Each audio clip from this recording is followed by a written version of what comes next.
You know what's truly terrifying? When everyone around you is convinced they know the truth, but in reality, they have absolutely no idea how deep the story goes. Everyone thought he killed her, her boyfriend, the man who loved her, the man who was there the night she disappeared. And honestly, even I believed it at one point, until I found what was hidden in the basement. And after that, nothing was ever the same. Her name was Emily. We weren't close friends, but we'd known each other years ago. She had this kind of energy that stayed with you, even after a brief conversation. So when I saw her face on the news, with the headline missing, it hit me harder than I expected. She had vanished without a trace. One rainy Tuesday in April, she simply didn't show up. Her phone, wallet, even her keys were still at home. The door was locked. No signs of a struggle.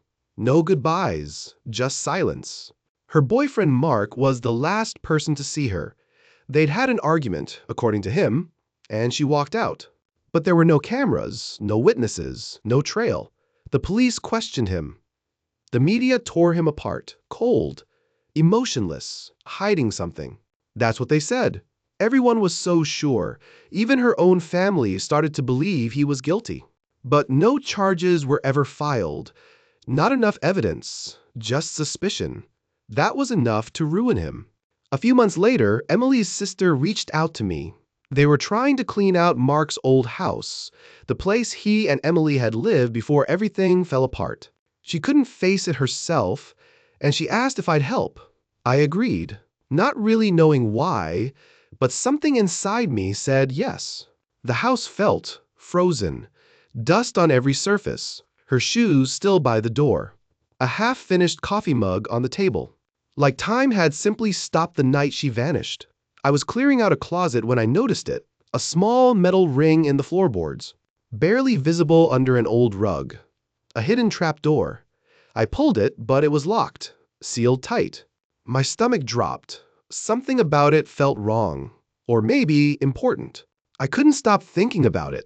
The next day, I came back and searched the house top to bottom. And behind a loose brick in the fireplace, I found the key. My hands were shaking as I opened the hatch. The stairs creaked under my weight. The air below was cold and heavy, like the room hadn't been touched in years. It wasn't what I expected. No body, no blood, no signs of violence. But what I found chilled me more than anything. Shelves filled with boxes, labeled meticulously. Photos, journals, audio tapes, a single chair in the center of the room, and on the table, an old handheld recorder already loaded with a tape. I pressed play, and I heard her voice. If you're hearing this, it means I'm gone. Not dead, just gone. I had to leave. It was her, no doubt. Her voice was soft, nervous, but calm. She spoke about fear, not of Mark. She was clear about that. In fact, she said he was the only one who believed her, the only one who didn't think she was going crazy. He watches me, tracks everything. Not Mark, someone else. I don't even know who he is anymore. But I know he's close, and I can't live like this. She talked about things being moved in the night, getting phone calls with no one speaking, lights flickering, notes left in her mailbox with no handwriting. She started doubting herself, until Mark told her he believed her, that they had to leave, disappear, start fresh, together. The tapes, the journals, they told a story that no one had heard before, that Emily wasn't a lost, helpless woman in a toxic relationship. She was a woman running for her life. And Mark?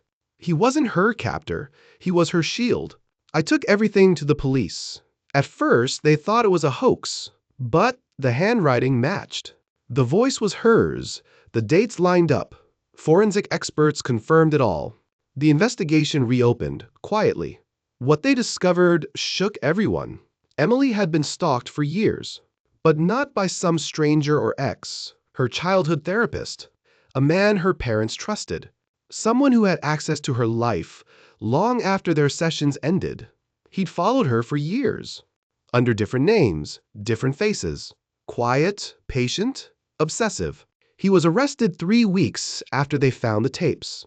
In his apartment, they found surveillance photos, maps, burner phones, and a file labeled Emily. He'd been planning something much worse, and she knew it. But here's the thing, Emily is still missing. The last confirmed sign of her was in one of those tapes.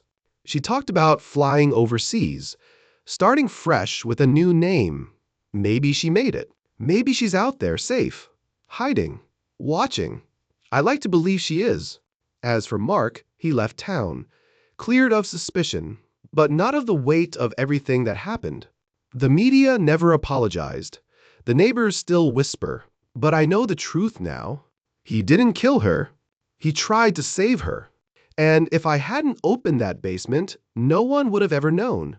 Sometimes the truth isn't loud. It's buried, hidden in silence, waiting for someone, anyone, to listen.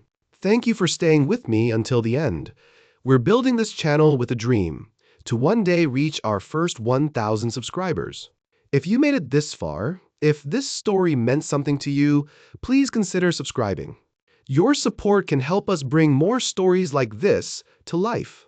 And maybe, just maybe, help someone else finally be heard.